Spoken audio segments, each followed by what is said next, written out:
In a shocking incident, a minor was allegedly molested and gang raped by 3 to 4 people in Hyderabad's Jubilee Hills area. India Today has accessed a copy of the FIR filed by the survivor's father. In the FIR, the father said his daughter went to a party in Jubilee Hills and went out with a few guys in a red Mercedes. The father also said the men in the car misbehaved with his daughter and inflicted injuries on his daughter. The case has been registered under Section 354 and 323 of the IPC and Section 9 of the POCSO Act. A big glare is on a top Hyderabad Neta's son. The opposition has targeted the Telangana government over the matter. The Congress slammed the KCR government and said crime against youth is increasing in Telangana, while BJP questioned the role of the police and asked why no culprit has been arrested so far. On Saturday, the victim girl, she was attending a get-together at one of the posh pub of Jubilee Hills, and there she was offered a lift to her home. It is alleged that in this particular car, the victim was given lift, and in this vehicle itself, 3 to 4 accused, police believe that all are minor, they gang raped the victim. The family of the victim, they approached the police, Hyderabad police, on Wednesday. Initially a case under outrage of modesty and molestation was registered, but when a victim was further counseled and questioned, she revealed the entire horror, and then police altered the FIR. Now gang rape section also added in the FIR. Police is investigating the case. They have collected all kind of CCTV and other technical evidence. They have seized this car. Further investigation is on. What is shocking is that 2 high-profile families' son and kin, they are suspected behind this horrific gang rape. Police is tight-lipped. They say that since accused are minor, they will reveal the fact after gathering all kind of evidence and as per the procedure and rule and law.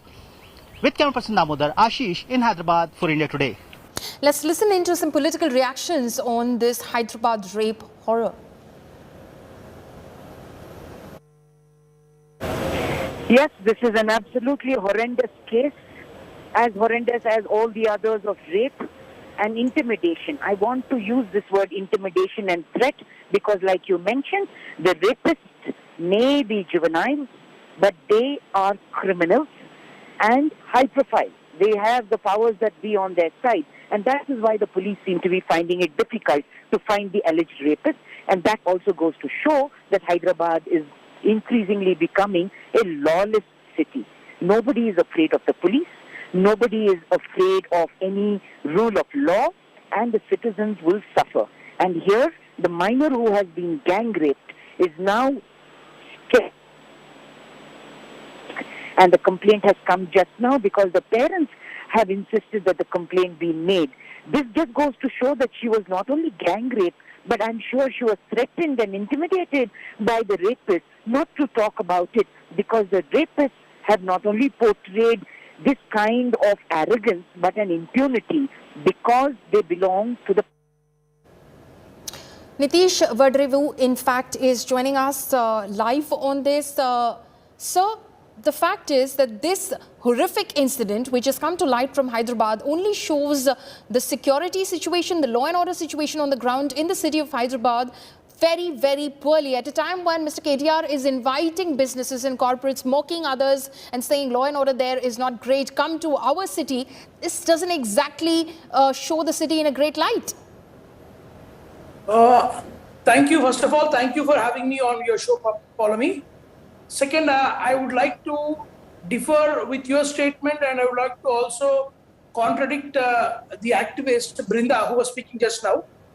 The matter of fact, the national statistics on crime against women, the national statistics on law and order indicate Hyderabad as a safe city. In fact, the safest metropolitan city in entire India right now. These kind of incidents should not happen. We don't welcome them. We are completely against, we as citizens and as the residents of Hyderabad, don't encourage and are completely against any atrocities happening to anybody, and particularly women, particularly minors. We are totally against it. But when you look at it in the political perspective, if you are trying to color this issue as pink, then I would like to categorically inform you and assure you that the TRS party or the state government of Telangana have never encouraged any anti-social activities and have not interfered in law and order any time in the past, even though the family members or the TRS leaders have been involved. I'll give you a couple of examples quickly. Once an advocate couple was brutally murdered in Padapalli district. The accuser was a TRS leader. In fact, he was the TRS Mandal president, but he has been suspended from the party. Until date, he has not been taken back into the party. And in Kottagudem, when a legislator's son has been linked with a suicide of a couple. Okay, so you're saying that no, Hyderabad cannot be painted with one brush stroke is what you're basically trying to say. Mr. Ramchandra Rao of the BJP is also joining us right now. Mr. Rao, would you like to comment on that? What Mr. Nitish is trying to say is that it's one incident. Surely it is extremely shocking. Surely it is extremely disturbing. But that doesn't allow for anyone to put a question mark altogether on the law and order situation on the ground. Definitely, the law and order situation in Telangana is deteriorating every day. You find atrocities on women. You find suicides which are provoked and instigated by the ruling party leaders and the members. You also see the wine shops opening till midnight. There's a lot of increase in the wine shop. The government is busy in collecting the exchequer, increasing the exchequer revenue from the liquor, allowing them to sell it even after midnight. And then you have atrocities against women. It is not an isolated incident which you have seen now. A child has been gang raped. Earlier we have seen Disha incident. And all these incidents which are here, the responsibility is of the government to control this. Because these are the things where even the pubs are open till midnight, till early morning. The drugs are not, the peddlers are not being able to contain. There is a lot of drugs cases being reported in Hyderabad. Youngsters are being trapped into the drug habits. And therefore, we have peddlers also from many places. In Hyderabad, every day in the newspaper we see. So therefore, as far as Hyderabad is concerned, in Telangana, we want that Hyderabad should be a crime-free city wherein we can get global investment. But here, PRS government is only trying to paint itself in a good manner. But the reality is that in Hyderabad, law and order situation is very bad. Women are not safe. People are not safe.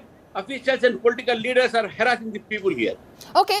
I'll ask the TRS to come in on that as well. But Miss Divya Reddy is in fact joining us right now. She's a social activist.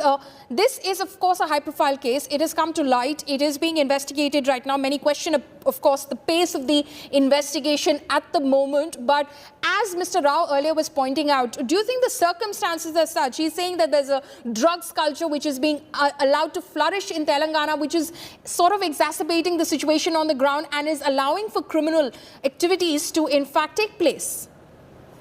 Thank you so much for having me over. And yes, I do agree with the drug peddling cases that are happening, because we have seen that Telangana, unfortunately, it's the city closest to my heart. I'm born, raised here. And unfortunately, it's turning into something called the Urta Telangana. Like, you know, how we have Urta Punjab. Now, Telangana is ranking number 2 or number 3. I'm not quite sure of those numbers because they keep varying, but it's very scary. And of course, there used to be drunken drive testing. And of late, I've realized that even the drunken drive testing has not been happening in the city. And I absolutely have no idea why that is not being taken care of. And in fact, with this particular case, a rape is a rape. We can all sanitize it or, you know, make it as glorious as possible by adding all sorts of suffixes, prefixes, juvenile rape, gang rape, marital rape. But no, rape is a rape, and it's no less than a murder, because you're killing the soul of the victim.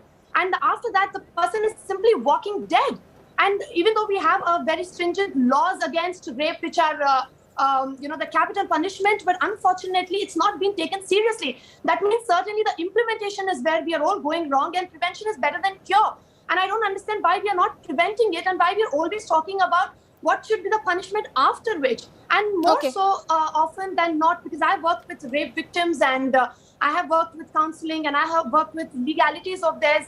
And I can assure you that these criminals are walking scot-free while these victims are suffering through their life till they're alive. And I'm very proud of the father who went and registered a case, because more often than not, again, the cases are not registered. Okay, And sometimes, it is just very sad to see the state of affairs, how a woman is blamed for everything. And what are we taking as preventive measures? And that's my biggest concern today.